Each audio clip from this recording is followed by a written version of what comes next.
स्वागत है आप सभी का अपना उत्तराखंड में और राज्य की खबरों के साथ मैं हूं प्रीति बिष्ट। तो सबसे पहले बात कैबिनेट के कुछ बड़े और अहम फैसलों की जो आज लिए गए हैं।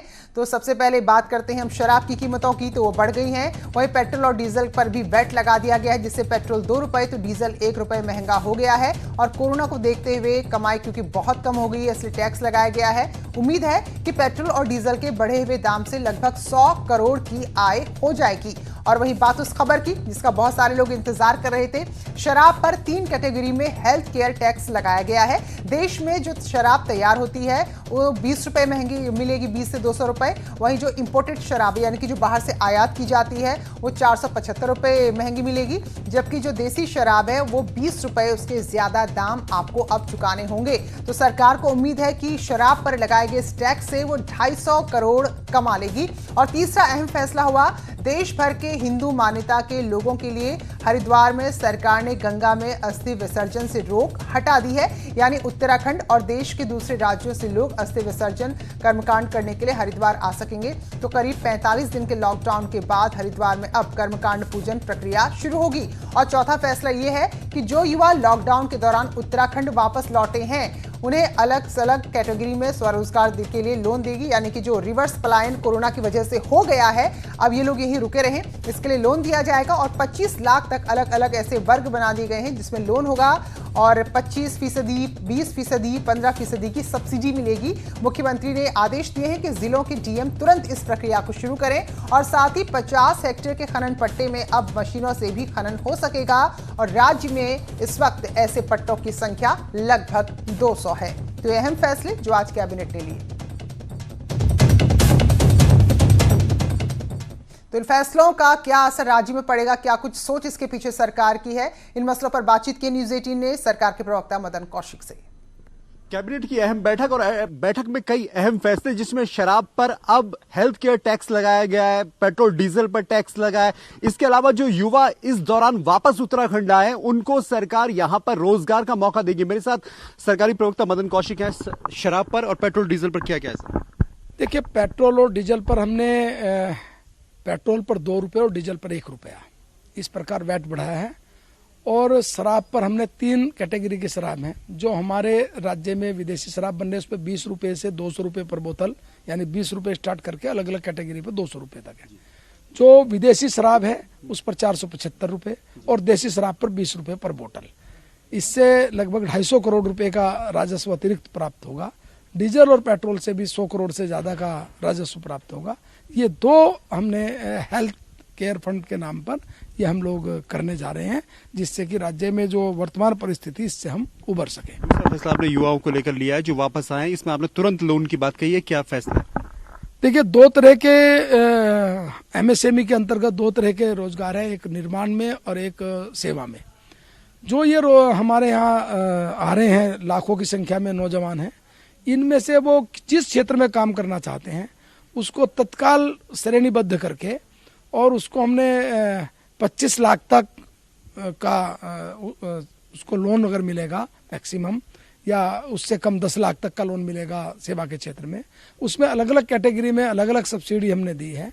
जैसा हमने जो ए, बी, सी और डी, ये 4 श्रेणी में हमने 3 कैटेगरी की हैं, ए, बी, सी और डी। इसमें हमने अधिकतम 25%, 20% और 15% इस प्रकार की सब्सिडी मिलेगी। बैंकों को तत्काल लोन उपलब्ध हो, इसके लिए जिलाधिकारी की अध्यक्षता में बैठक आयोजन करने का निर्णय लिया गया है।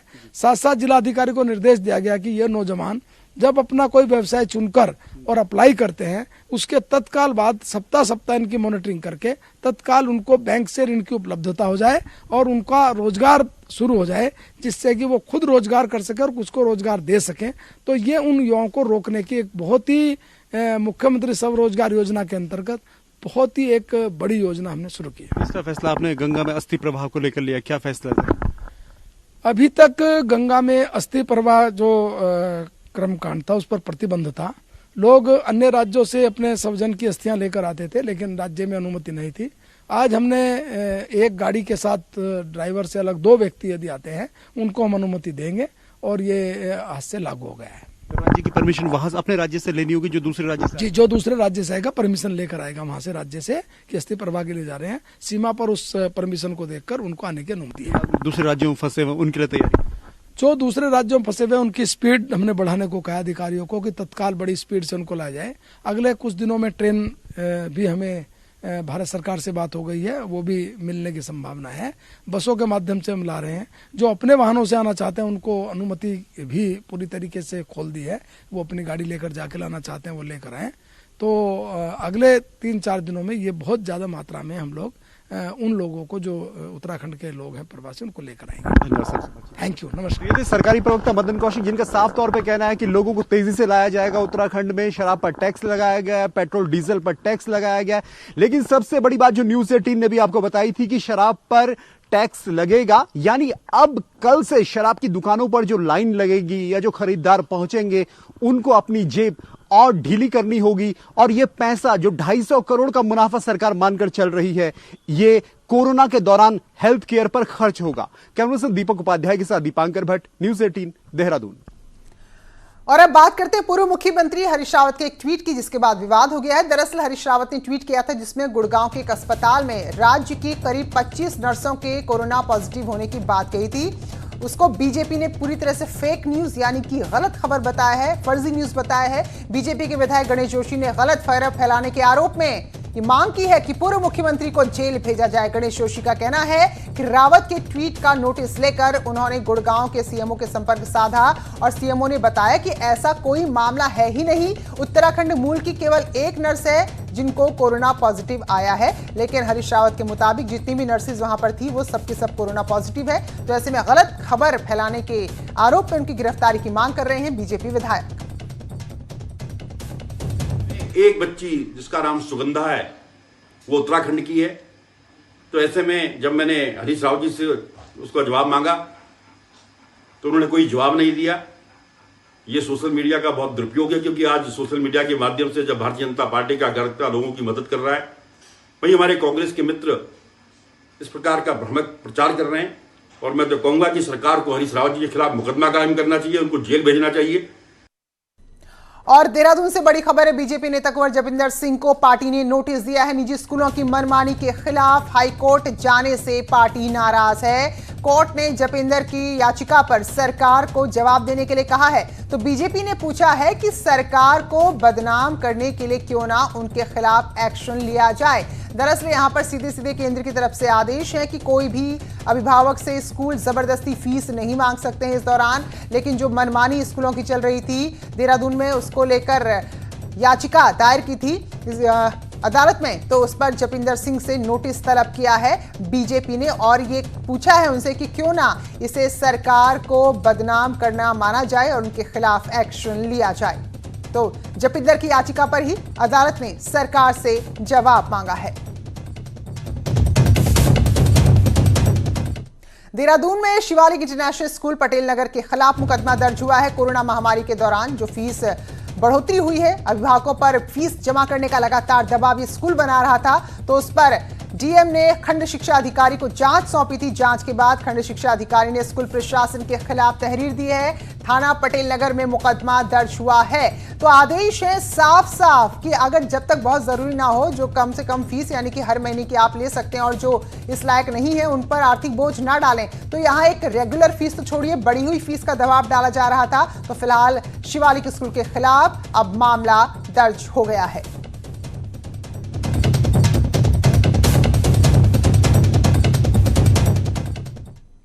पीएम फंड में डोनेट करने के बाद अब बीजेपी कार्यकर्ता सीएम फंड में भी 100-100 रुपए डोनेट कर रहे हैं। यही नहीं, आम लोगों से भी वो अपील कर रहे हैं कि वो दान करें कोरोना के खिलाफ इस लड़ाई में। तो उत्तराखंड में 16 लाख कार्यकर्ता हैं भारतीय जनता पार्टी के और सभी इस मुहिम में जुट गए हैं। यही नहीं, राज्य में 11,235 बूथ है और हर बूथ में बीजेपी का कार्यकर्ता है, जिसे 21 लोगों से 100 रुपए सीएम फंड में जमा करने के लिए कहा गया है। तो ये बहुत बड़ी रकम हो सकती है अगर मिलजुल कर 100 रुपए हर कोई यहाँ पर दे।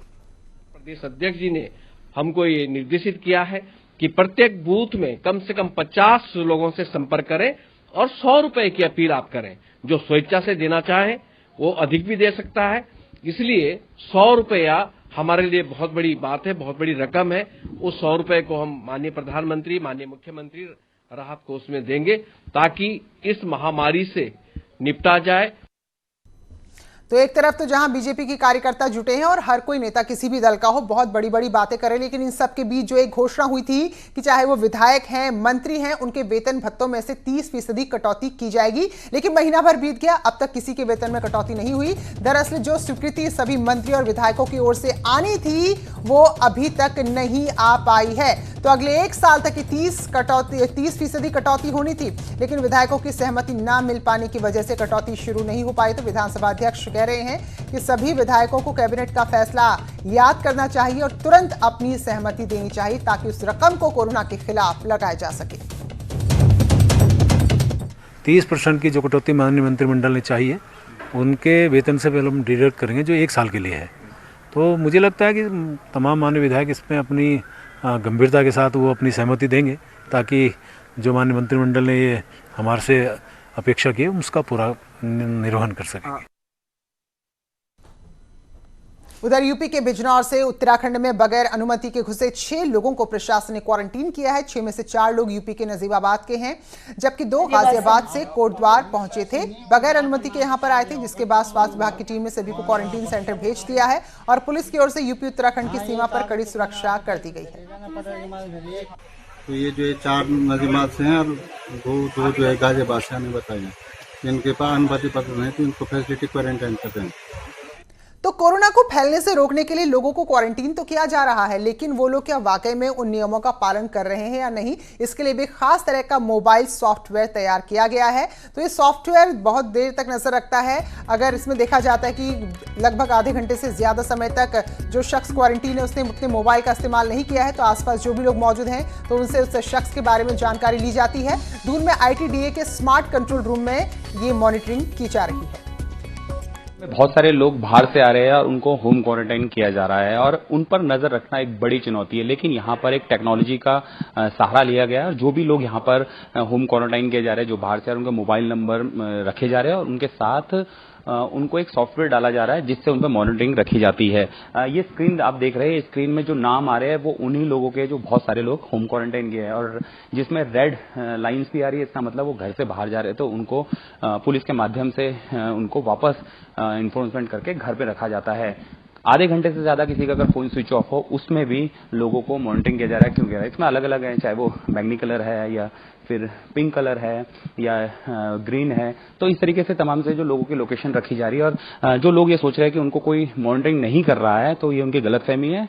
गवर्नमेंट ने एक टेक्नोलॉजी के माध्यम से उनको मॉनिटरिंग कर रही है और हर व्यक्ति को जो होम क्वारंटाइन है उनको ये कहा जा रहा है कि घर में रहे, क्योंकि सरकार की उन पर इस तरीके से नजर रखी जा रही है। कैमरामैन अनु रावत के साथ किशोर रावत, न्यूज 18 देहरादून। और खबर पिथौरागढ़ से, यहां बहुप्रतीक्षित लिपुलेख रोड का कल लोकार्पण होगा। रक्षा मंत्री राजनाथ सिंह इस बेहद महत्वपूर्ण सड़क का ऑनलाइन लोकार्पण करेंगे। ये सड़क चीन सीमा से जुड़ेगी और सुरक्षा के लिहाज से ये बेहद महत्वपूर्ण हो जाती है और इसी रास्ते कैलाश मानसरोवर यात्रा भी होती है। तो कई मायनों में ये सड़क महत्वपूर्ण है, जिसका कल रक्षा मंत्री राजनाथ सिंह लोकार्पण करेंगे ऑनलाइन।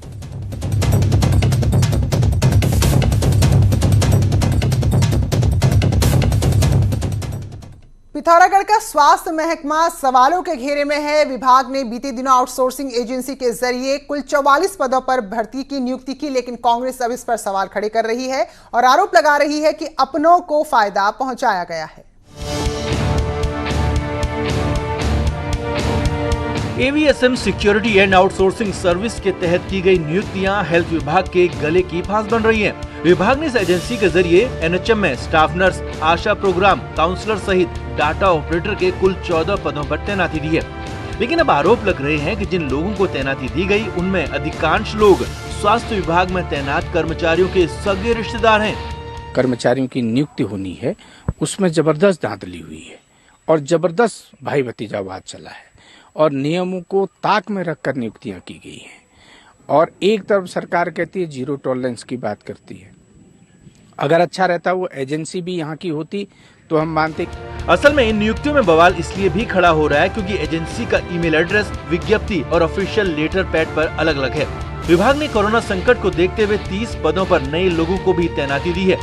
आउटसोर्सिंग के जरिए जहां एनएचएम में 31 मार्च 2021 तक तैनाती दी गई है, वहीं कोरोना संकट के काम करने वालों को 81 दिन के लिए रखा गया है। अब विभाग पूरी प्रक्रिया को सही करार दे रहा है। डीएम साहब की संस्तुति के बाद हमने इसको अखबार में दिया विज्ञप्ति के रूप में, और उसमें थर्ड पार्टी का था, इसलिए थर्ड पार्टी का हमें आदेश दिया गया था। विभाग की माने तो उन्होंने उसी एजेंसी से भर्तियां कराई हैं जो ऊपरी स्तर पर तय थी, लेकिन यहाँ सवाल ये भी उठ रहा है कि जब राज्य के भीतर तमाम आउटसोर्सिंग एजेंसियां मौजूद हैं, तो राज्य से बाहर लखनऊ की एजेंसी को नियुक्तियों का काम क्यों दिया गया। न्यूज़ 18 के लिए पिथौरागढ़ से विजयवर्धन उप्रेती की रिपोर्ट। और हल्द्वानी से एक वीडियो सामने आया है जिसमें एक शख्स को कुछ लोग थप्पड़ मारते नजर आ रहे हैं। सीसीटीवी फुटेज है जो मुखानी नहर कंवरिंग का बताया जा रहा है। तो एक शख्स मीट की दुकान चलाता है। आरोप है कि गुरुवार सुबह कुछ लोग उसके यहाँ मीट लेने आए, लेकिन वो हलाल की जगह झटके का मीट मांग रहे थे। इसी को लेकर विवाद हुआ, जिसमें नौबत मारपीट तक पहुंच गई। हालांकि किसी की तरफ से भी शिकायत इस मामले में दर्ज नहीं कराई गई।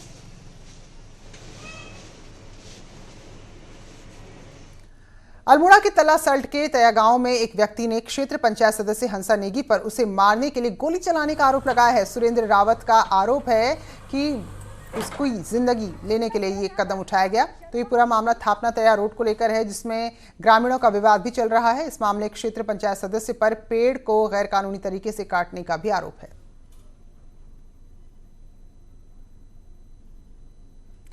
रामनगर में गांव में किंग कोबरा निकल आया। कोनखेत गांव में किंग कोबरा की तस्वीर सामने आई है। तो देखिए जरा, एक किंग कोबरा है जिसने एक चूहे को अपना निवाला बना लिया था। इसके बाद वो पूरी तरह निगल भी गया। वन विभाग ने वन्यजीव प्रेमी एजी अंसारी और संजय छिमवाल की मदद से इसे पकड़कर जंगल में छोड़ा है।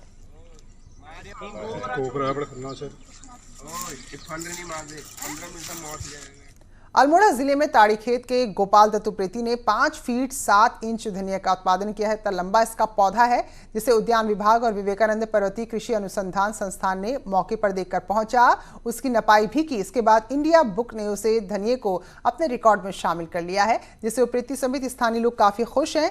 अब उनकी कोशिश है कि Guinness book of world record में इनका ये कारनामा दर्ज हो। तो देखिए, 5 फीट 7 इंच लंबा धनिया का पौधा।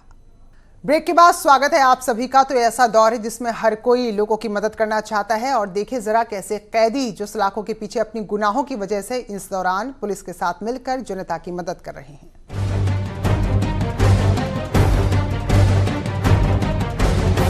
सुप्रीम कोर्ट के आदेश के बाद राज्य की जेलों से भी कैदियों को 6 महीने के लिए पैरोल पर छोड़ दिया गया था। देहरादून की जेल से भी करीब 172 कैदी रिहा किए गए थे, लेकिन इनमें से कई कैदी ऐसे भी थे जिनको घर वालों ने रखने से मना कर दिया था। अब इन्हें कोई सहारा नहीं मिला तो वापस पुलिस के शरण में आ गए और कोरोना महामारी में परोपकार का काम शुरू कर दिया। ये कैदी अब थाना रायपुर में रहकर पुलिस की मदद कर रहे हैं। मैं सर घर गया तो घर वालों ने मतलब एक्सेप्ट करने से मना कर दिया था, और जब मैं यहाँ आया तो मैंने यहाँ सर लोगों को देखा, सर लोगों की बहुत हेल्प कर रहे थे। मैंने सोचा ये हेल्प कर लेता हूँ।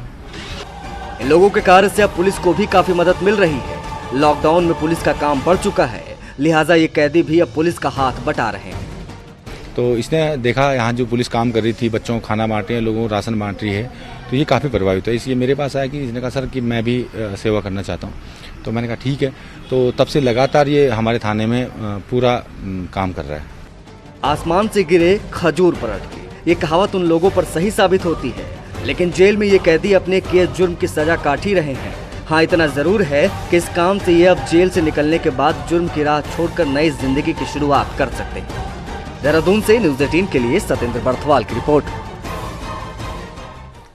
अल्मोड़ा में पिछले 3 दिनों से पीने के पानी की किल्लत बनी हुई है। कोसी नदी में पहले ही बारिश में सिल्ट आ गया, जिससे पेयजल आपूर्ति ठप है और शहर के लोग परेशान हैं।